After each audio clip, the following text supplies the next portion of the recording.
Good morning mga kahimas yan. So meron tayo ngayong tutorial, engine wash tutorial, Toyota Fortuner 2015 model. Ayan.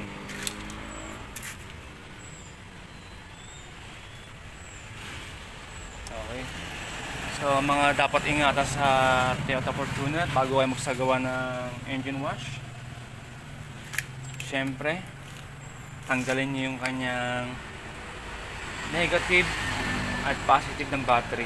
Okay, para walang kuryenteng dumadaloy habang inyong ini-engine wash. So, ayan. Okay. Mga dapat niyo ingatan, maputol yung kanyang mga cable harness, mahugot yung mga terminal socket sensor. Okay. So, pwede yan pagsimulan ng check engine pag nahugot yung sensor, mga sensor, or maputol yung kanyang mga cable harness. Pwede po yan pagsimulan ng check engine based on my experience yan para sa mga baguhan. Yan. So pwede kayo magtanggal nito mga kahimas yan sa mga gusto mag engine wash or mag DIY. Pwede nyo tanggalin yan para malinis ninyo na maayos yung cover. Okay, at malinis nyo rin na maayos yung kanyang mga parts. Ayan. Okay? At ma-blower nyo rin na maayos mga kahimas. Sensya na kayo maingay. Ano tayo ang tabing kali. Ayan. Para ma-blower nyo ng maayos yung kanyang mga sensor. Ayan. Ayan. Para sa mga baguhan. Siyempre kapag mayroon ganito, pwede kayo mag-apply ng degreaser. Ayan. Kerosene or WD-40. Ayan mga kahimas. Ayan. Okay. Pwede kayo mag-apply. So mamaya mag-apply tayo ng mga kahimas sa aluminum cleaner para dito. Ayan. Yes, mga aluminum hose. At mag-a-apply tayo mamaya ng na engine degreaser para sa plastic. Yan. Body color panel, mag-a-apply tayo. Siyempre ganoon din sa hood.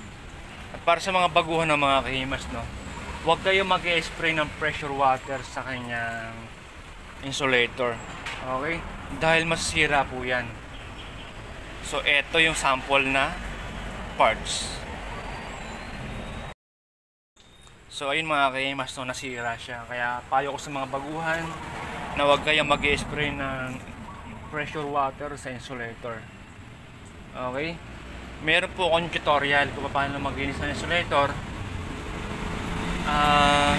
Sa Montero, sa Raptor, sa Fortuner, Subaru, meron po ako dyan tutorial kung paano maglinis ng insulator. So baka mamaya hindi ko lang makapakita ko na. Okay?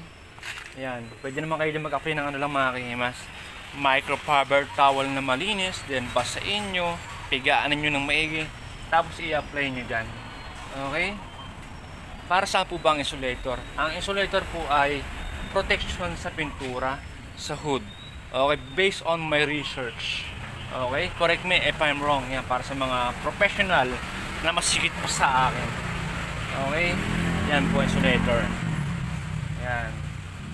So once po kasi na mainit ang makina, yan, ito po yung nag-absorb ng init para yung pintura ng hood ay hindi ma-absorb yung init na galing sa makina. Sorry, nabubulol ako. Okay, yan, para po dito.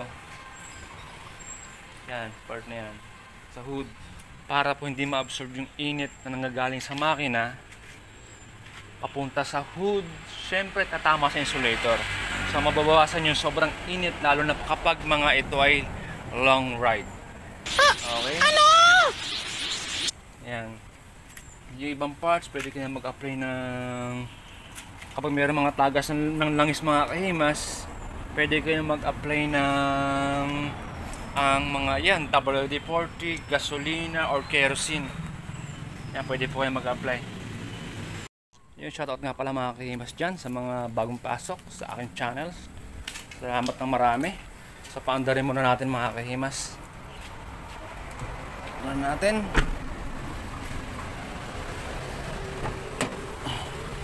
Paandarin muna natin para malaman natin yung kanyang gauge panel kung anong dapat kalabasan after natin mag engine wash. So kailangan ganun para lumabas sa gauge panel. Okay? Excuse me. Susi. So bago nyo paandarin, make sure na kanyang gear ay nasa parking. Ayan. Nakakihimas. Ayan. Andarin natin.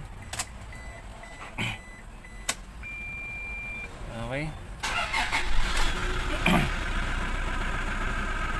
So ayan mga kahimas, wala siyang check engine. Hindi wala siyang check engine. Ayan. So kailangan mga kahimas, kung ano yung nasa gauge, after ninyo mag engine wash, ganyan pa rin yung lumabas. Okay, yan para sa mga baguhan, gumawa kayo ng video. Sa mga gusto mag DIY, gumawa kayo ng video. Lalo na sa mga yan, mga baguhang car wash owner. Anong ginawa mo? Lalo na sa mga baguhang car wash owner. Ayan. Shoutout po sa inyo sa mga nag-comment. Ayan ka mga kahimas.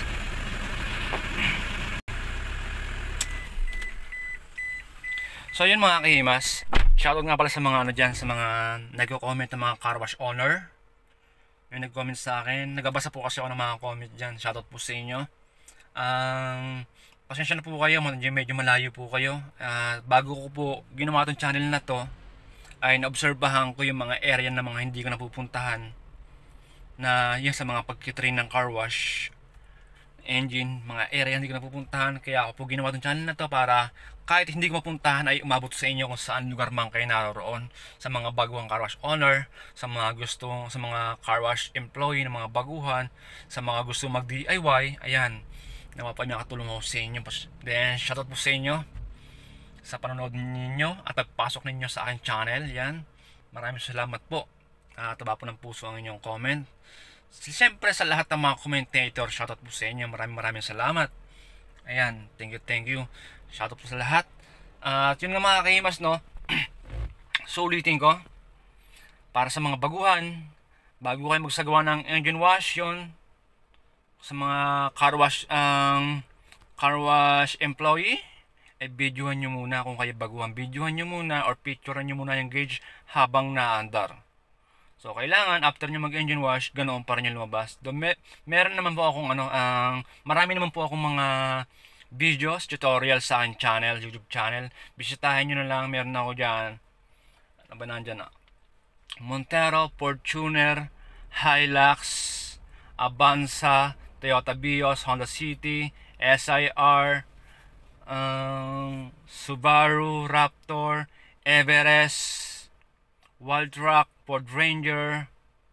More tutorial meron ako dyan. Yan, hindi ko na alam yung iba. Yan, Tucson. Basta marami ako dyan mga kahimas. Pwede nyo bisitahin na aking channel. Then iba pa, meron ako dyan mga headlight bumping, chrome cleaning, so ayan ang mga kahimas. Tanggal na yung kanyang negative tsaka yung kanyang positive. Ayan, tinanggal ko na. Okay, so tinali ko para di magdikit. So ayan, gagamit tayo ng detailing brush. Kung wala kang detailing brush, pwede naman, ayan, paint brush. Or yan, car shampoo. Wala kayong car shampoo, pwede naman powder or dishwashing. Pwede naman yan. Ang mahalaga ay makusus ninyo na maayos yung buong area, lahat ng abot. At iwasan ninyo na maputol yung kanyang cable harness. So ulitin ko, at mahugot yung kanyang socket sensor upang hindi magkaroon ng check engine. Okay, so gagamit tayo ng apron mga kahimas, no. So hindi lang makina ang ating iingatan, pati ang kanyang top coat ay ating iingatan. Iwasan natin na tumama ang ating belt or metal na bagay katulad ng susi. Yan, belt. Yan, para sa mga baguhan. Sa mga gusto mag engine wash ay gumamit kayo ng apron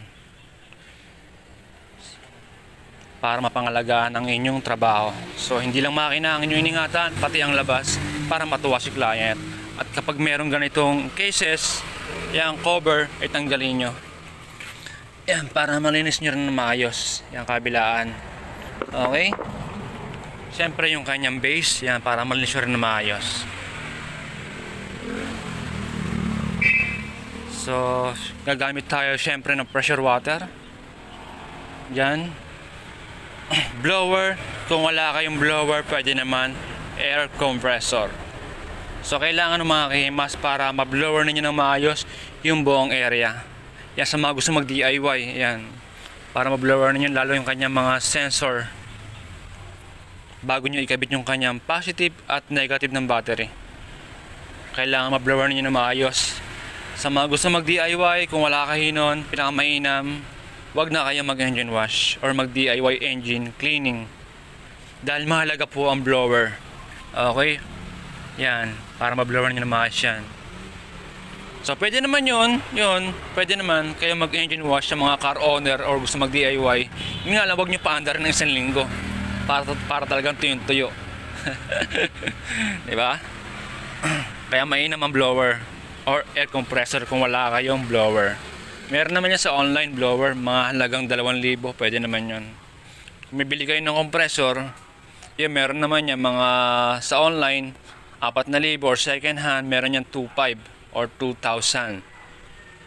So wag po kayo gagamit ng heat gun, okay? Magkaiba po yung blower at heat gun. Magkaiba po yan. Wag po kayo gagamit ng heat gun dahil magtutunawin po yung mga plastic. Okay? Nakatunog po ng mga plastic yun. Blower po, pinakamainam. Yan, so umpisa na natin.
So ayan na mga kahimas, nakapag-apply na tayo ng chemical.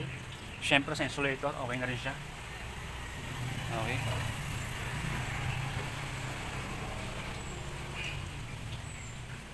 So hindi tayo gumamit ng pressure water sa insulator.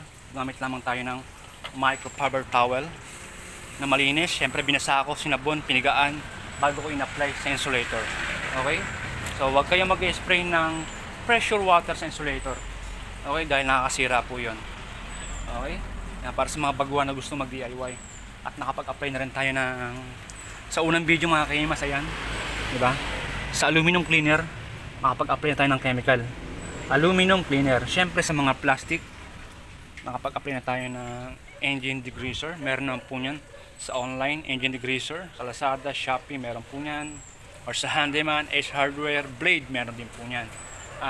Engine degreaser. Then yung aluminum cleaner, meron din po yan. Hindi ko lang alam mga kahimas kung meron yan sa Blade. Pwede naman kayo mag-search sa Lazada or Shopee, meron po niyan. Shoutout, baka naman Shopee, Lazada. Ayan, pabili na po tayo. At kung kayo po ay gagamit ng aluminum cleaner mga kaimas, kung kayo gagamit ng aluminum cleaner, ay pinakamainam gumamit kayo ng face mask, face shield, gloves, syempre gamit kayo ng paintbrush dahil yan po ay mahapdi sa kamay at masama sa kalusugan. At kung sakaling may natirang konti ay itapon nyo na, huwag nyo na hayaan madampot ng bata upang hindi makasama sa kalusugan. Okay? Maganda yan, bata. Pinahanga mo. Tayo, syempre ayan, engine degreaser gamit tayo kanina sa kanya panel, engine gamit tayo. So inuuna ko kasi mga kahimas, nag-spray muna ako ng pressure water para yung mga minors na dumi ay matanggal bago ako gagamit ng engine degreaser. So depende po yan sa mga experience. Siyempre lahat naman tayo may kanya-kanyang diskarte or strategy. So yun po yung diskarte ko, spray ng pressure water, engine degreaser bago ako magsagawa ng pagkasabon. Okay? Mas no, sa pagkasabon naman, kung wala naman kayong foam tank machine, automatic foam tank machine, shampoo, pwede naman kayo gumamit ng car shampoo, ayan, microfiber wash mitt or microfiber towel, pwede rin naman foam pansabon. Okay, ayan, tsaka brush, ayan, paint brush, kung wala kayong detailing brush, pwede naman paint brush, meron naman yan sa hardware or palengke.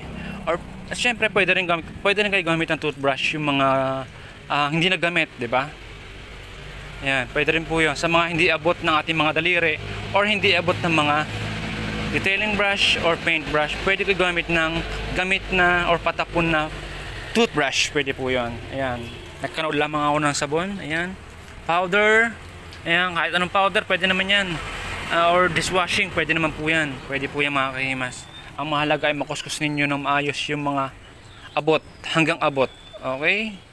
At doble ingat sa mga cable harness, iwasan ninyo na maputol. Ulitin ko yan kasi delicate. Okay, pwede yan pagsimulan ng check engine. Yan, okay, or map sensor. Nangyari sa akin yung mga kahimas, nakaputol ako ng cable sa alternator. Nakaputol ako, nagkaroon siya ng check engine, pero okay na rin, di ba? Experience, okay, experience para sa mga baguhan. Ayan, so alternator okay lang kahit di nyo takpan ng plastic, okay lang kahit di nyo takpan ng plastic.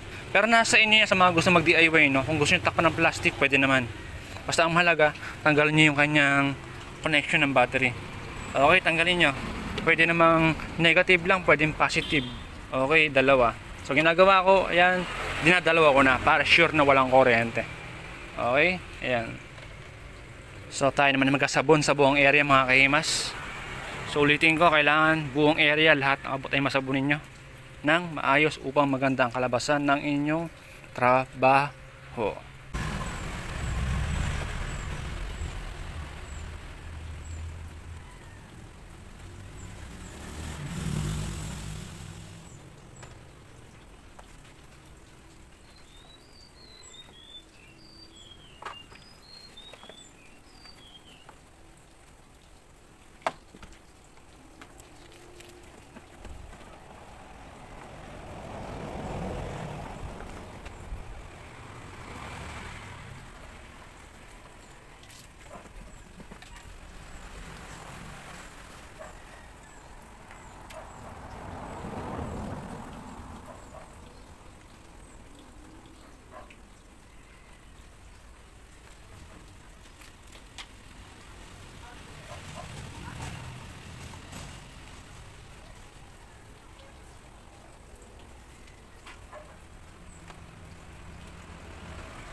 So ito na mga kahimas, after natin mag-blower. So kailangan blower nyo ng maayos. Yan, na-blower natin ng maayos. Then nakapag-abit tayo ng plastic cover. Okay. Yan, nakatornilyo naman yan. Yung iba kasi hinihila lang. So pwede nyo tanggalin yan, pwede hindi. Nasa inyo yan. Okay. Siyempre yung kanyang positive tsaka negative nakakabit na. Okay na. Insulator, okay, safe siya, hindi siya nabasa. Steam cleaning lang. Siyempre yung aluminum okay na. Sa unang video makikita nyo, diba, napakaano siya, marumi. Ayan, tsaka yan, chemical, aluminum cleaner. Okay, sa paandar natin mga kahimas, check natin kung merong check engine bago natin sabihin okay sa customer. Okay, at syempre yan, new parking sa automatic transmission. Paandar natin. Okay, start.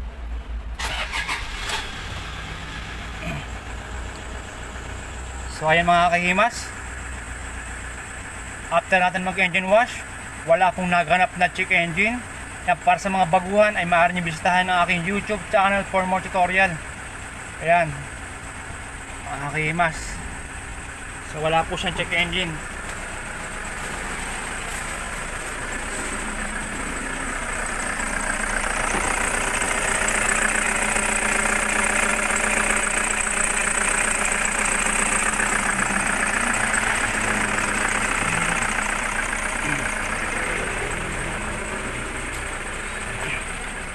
So ganoon lang mga kahimas. Okay, para sa mga baguhan yan, panoorin nyo lang yung video ko para matuto kayo. Sa mga gusto mag DIY, mga baguhang car wash owner, yan, car wash employee, sa mga walang experience na gusto mag engine wash or more experience ng mga detailing, marami ako sa akin channel, bisitahin nyo lamang. Wala po siyang check engine mga kahimas. Magaling. Lalo ka nilang makukursunadan. Sana all. So ayun na nga mga kahimas, no? Success ang ating sinagawang engine wash nitong Toyota Fortuner 2015 model engine wash tutorial. So wala siyang check engine, goods na goods, pati yung labas gamit tayo ng apron upang di magkaroon ng scratches. So looks good, matutuwa si client. Okay, so hindi lang makina ang ating iningatan, pati ang labas, ang top coat or pintura ng sasakyan, chrome headlight ay ating iningatan. Iniwasan natin na magasgasan, tumama ang ating belt, susi or metal na bagay. Kaya magsuot kayo ng apron. Yan, shoutout sa mga baguhan, baguhang pasok sa aking channel, commentator, silent viewer, baguhang subscriber. So thank you for watching. At kung bago ka sa channel ko, pwede nyo bisitahin na aking YouTube channel. Siyempre, click the notification bell button para updated kayo sa mga bagong upload video ko. So thank you for watching, keep safe and God bless. Mga kahimas, kita kayo tayo sa mga susunod na upload. Bye bye po.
We hold it down like we spoke.